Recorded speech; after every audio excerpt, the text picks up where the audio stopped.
जिज्ञासु मित्रों, बहुत बहुत अभिनंदन है आप सभी का दिव्य सृजन में।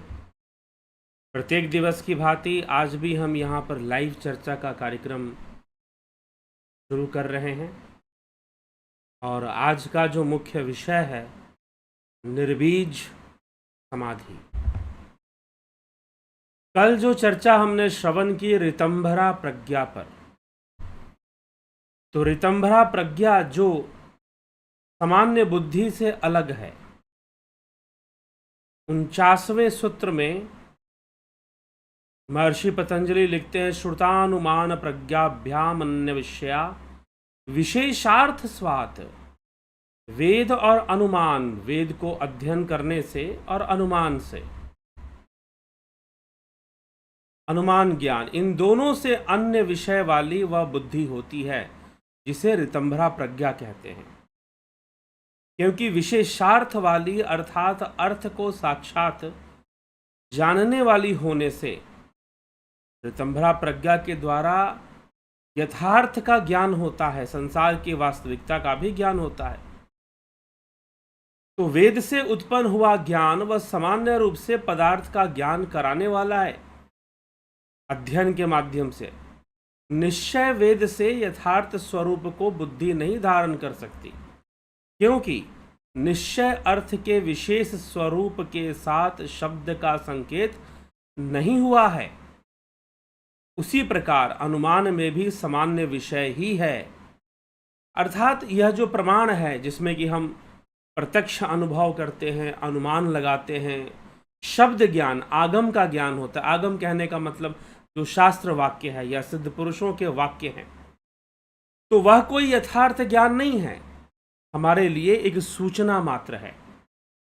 इसलिए आदि गुरु शंकराचार्य ने कहा है कि अभिज्ञाते परितत्वे शास्त्राधितस्तु निष्फला।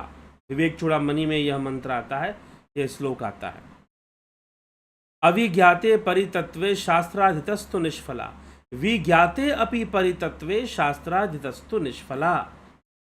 कि शास्त्र अध्ययन निष्फल है। यदि आपको तत्व ज्ञान न हुआ तो शास्त्र अध्ययन निष्फल है, और यदि हो गया तो भी शास्त्र अध्ययन निष्फल है। ठीक, तो शास्त्र अध्ययन का लाभ क्या है कि यह आपको प्रेरणा देता है, यह आपको संकेत देता है। तो इसीलिए जो शब्द है, जो शब्द प्रमाण है, जो आगम है, वह कोई विशेष ज्ञान नहीं है। इसके अलावा इंद्रियों से अनुभव किए गए ज्ञान और अनुमान से प्राप्त होने वाला ज्ञान भी विशेष नहीं है। जहां तक लिंग की प्राप्ति है वहां तक अनुमान की गति है, क्योंकि लिंग से लिंगी का ज्ञान होता है। जहां लिंग की प्राप्ति नहीं है वहां अनुमान नहीं हो सकता, यह शास्त्र का सिद्धांत है। अब ये लिंग यहां पर कहने का मतलब बुद्धि, लिंग कहने का मतलब अंतःकरण, बुद्धि और सूक्ष्म शरीर। भाई अंतःकरण से ही तो सूक्ष्म शरीर बना है। मन, बुद्धि, चित्त, अहंकार, प्राण, कर्म, कामनाएं, इन्हीं सब से तो लिंग शरीर का निर्माण हुआ है। तो जहां पर लिंग से, यहां पर लिंग बुद्धि के लिए भी कहा जा रहा है, लिंग से लिंगी का ज्ञान होगा, मतलब शरीरी का ज्ञान होगा, शरीर को धारण करने वाला जो है। ठीक, वहां अनुमान नहीं हो सकता। जहां लिंग की प्राप्ति नहीं है वहां अनुमान नहीं हो सकता, यह शास्त्र का सिद्धांत है। अनुमान से भी सामान्य रूप से समाधान होता है। इस कारण श्रुत और अनुमान दोनों विषयों में विशेष अर्थ कुछ भी लाभ नहीं होता। श्रुत मतलब जो शब्द प्रमाण है, और जो अनुमान है, इनमें विशेष कोई लाभ इससे नहीं होता है, इससे कोई विशेष ज्ञान नहीं होता। वह ज्ञान जो ऋतंभरा प्रज्ञा से प्राप्त हो रहा है, और यह ऋतंभरा प्रज्ञा समाधि अवस्था में, ध्यान योग की अवस्था में, सिद्धावस्था में यह ऋतंभरा प्रज्ञा विकसित होती है। और जब यह विकसित होती है और इसके माध्यम से जो ज्ञान प्राप्त होता है वह ज्ञान यथार्थ होता है, और उस ज्ञान की तुलना हम किससे नहीं कर सकते? अनुमान से नहीं कर सकते, वेदों के शब्द ज्ञान से नहीं कर सकते। वह सब इंद्रिय जनित ज्ञान के समान ही है। ठीक है, इंद्रिय जनित ज्ञान के समान ही है, लेकिन ऋतंभरा प्रज्ञा सूक्ष्म ज्ञान है, यथार्थ का ज्ञान कराती है। तो यह इसीलिए ऋतंभरा प्रज्ञा के विषय में ही बताया जा रहा है। इस तरह से बीज रूप में संस्कार विद्यमान रहते हैं, लेकिन तजह संस्कारो अन्य संस्कार प्रतिबंधी,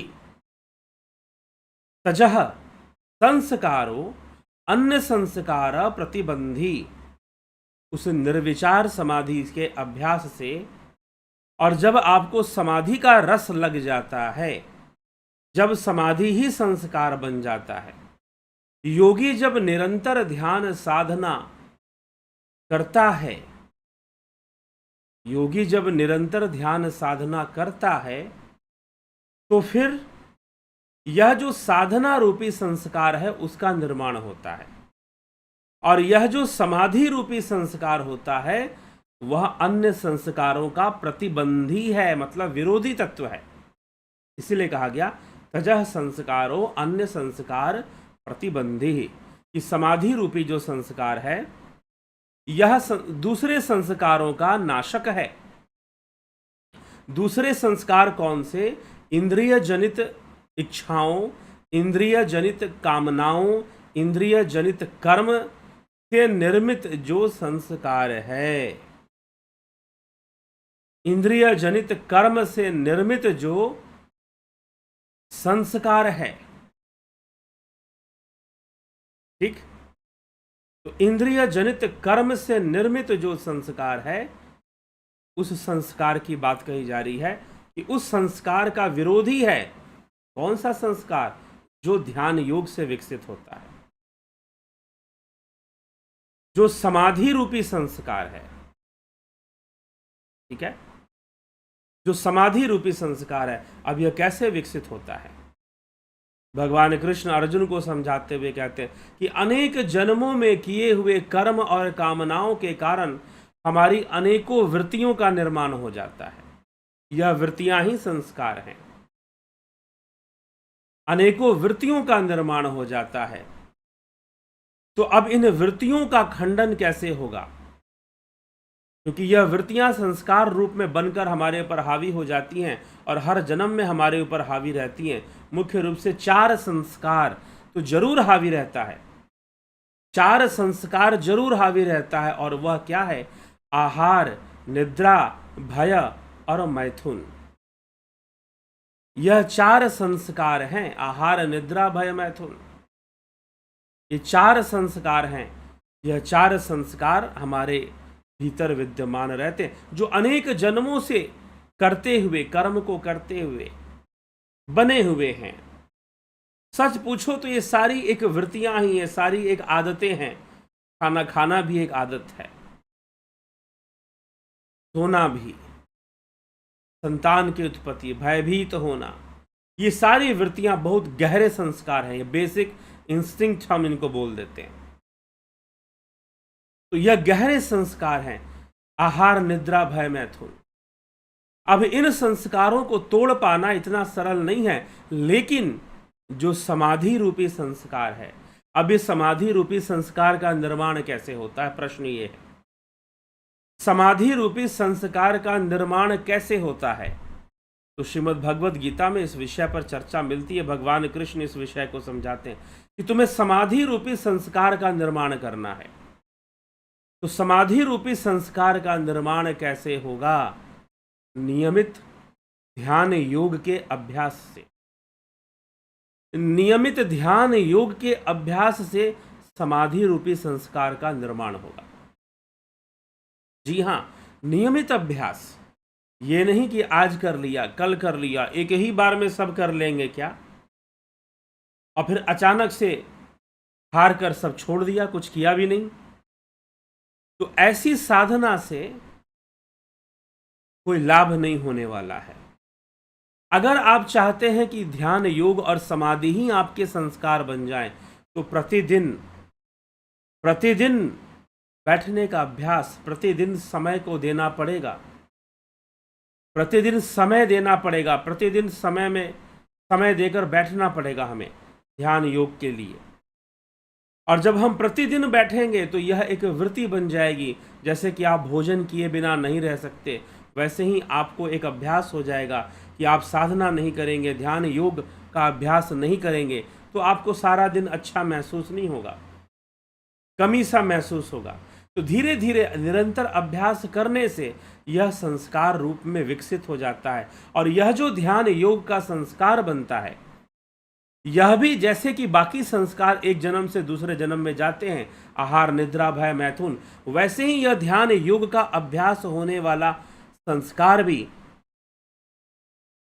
एक जन्म से दूसरे जन्म में जाते हैं। और जैसे जैसे यह संस्कार विकसित होते जाता है, समाधि का रूप धारण कर लेता है, तो यह हमारे पिछले संस्कारों का शत्रु बन जाता है। कि पिछले सारे संस्कारों में नीचे गिरने की प्रक्रिया है, इसमें ऊपर उठना है, अधोगामी गति है बाकी संस्कारों की, इंद्रिय जनित संस्कारों की। लेकिन यह साधना के जो संस्कार हैं, समाधि के जो संस्कार हैं, ये ऊर्ध्वगामी हैं, ये अधोगामी नहीं है। तो यह अधोगामी और ऊर्ध्वगामी संस्कारों का यह बहुत बड़ा अंतर है। तो यह जो संस्कार बनते हैं, समाधि रूपी संस्कार, यह प्रतिबंधी हो जाते हैं।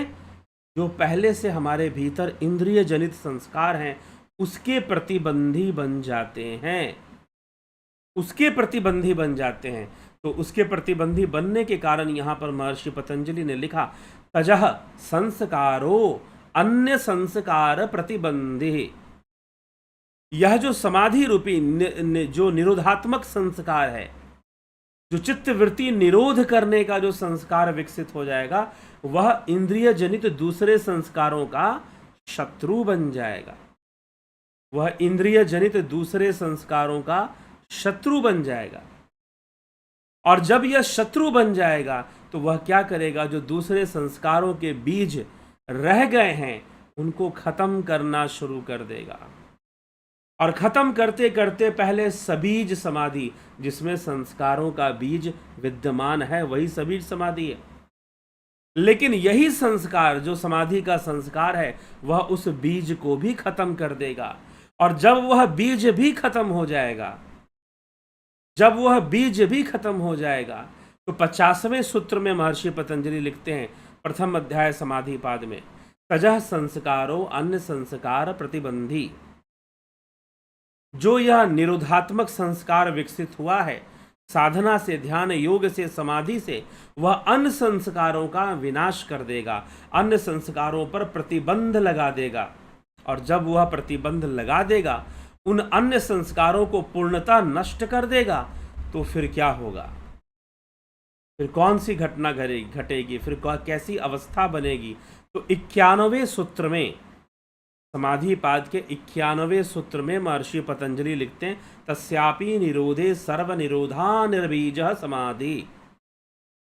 उनका भी निरोध हो जाने से सबीज समाधि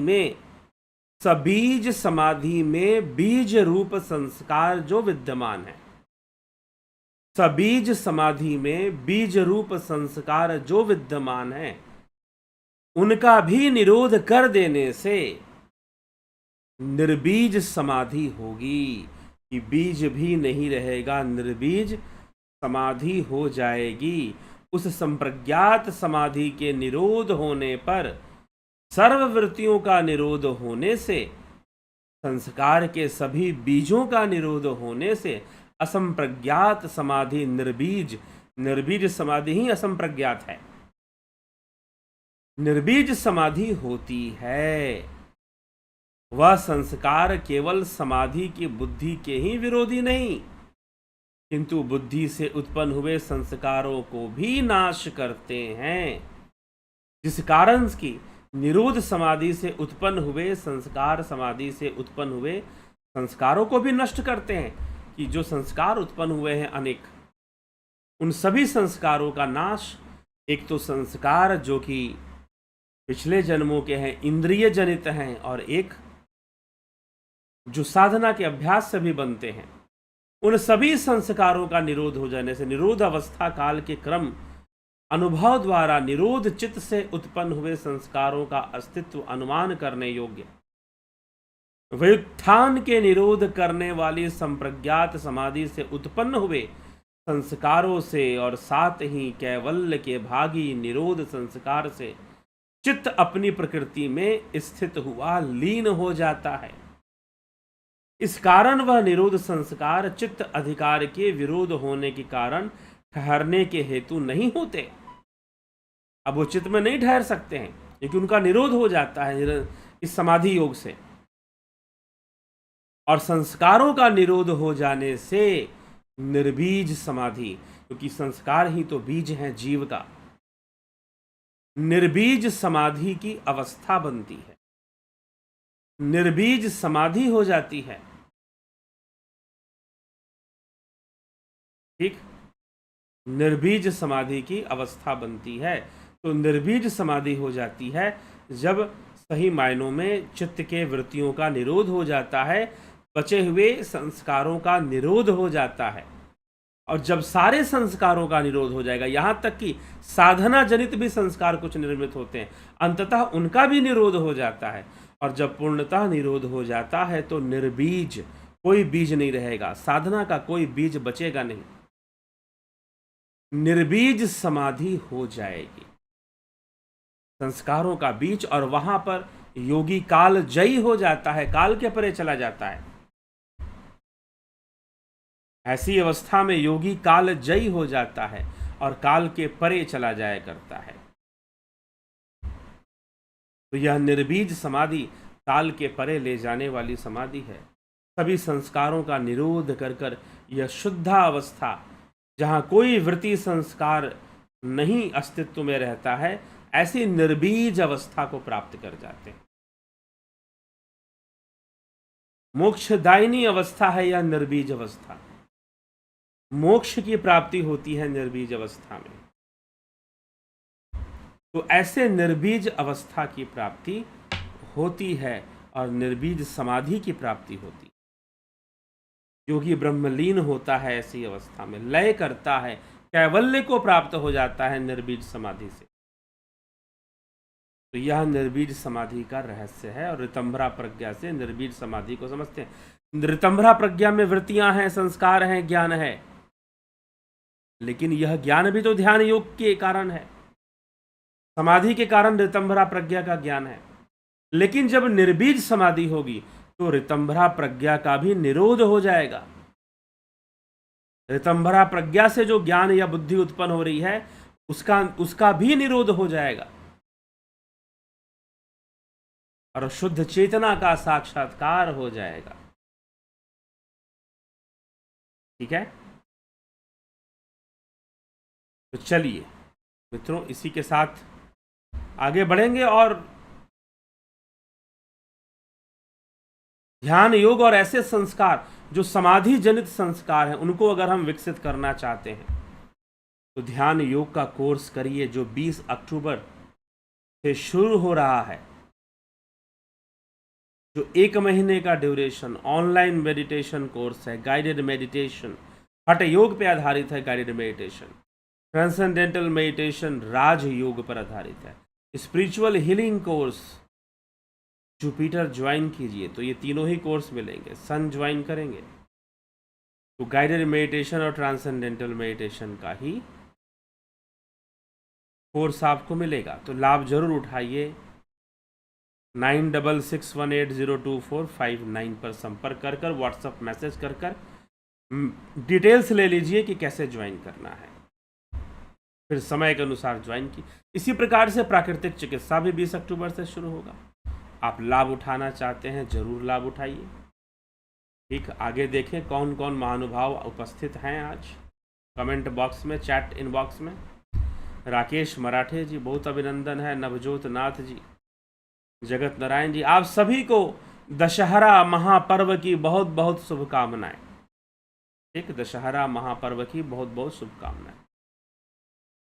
जगत नारायण जी, अमन कक्कर जी, राम गोपाल जी, विंदेश्वरी मिश्रा जी, चितरंजन बरुआ, बिमला शाह, संतोष गुप्ता, उषा श्रीवास्तव, सविता नायक, विनोद के सूद, अर्जन भाई चौहान, नरसा राम, रतन सिंह जी, विष्णुचंद्र मौर्य, श्वेता राय सिन्हा जी, बहुत अभिनंदन है। उत्कर्ष तिवारी जी, रूपलाल विश्वकर्मा, शिखर शर्मा, राकेश गुप्ता, काशीनाथ जी, पवन कुमार गुप्ता, पुष्पा भाटी, AK त्यागी, भीखू कुशाड़िया जी, जितेंद्र साहू, राजेंद्र भाई मकवाना, पांडुरंग वराले, अवधेश कुमार जी, श्वेता कुमारी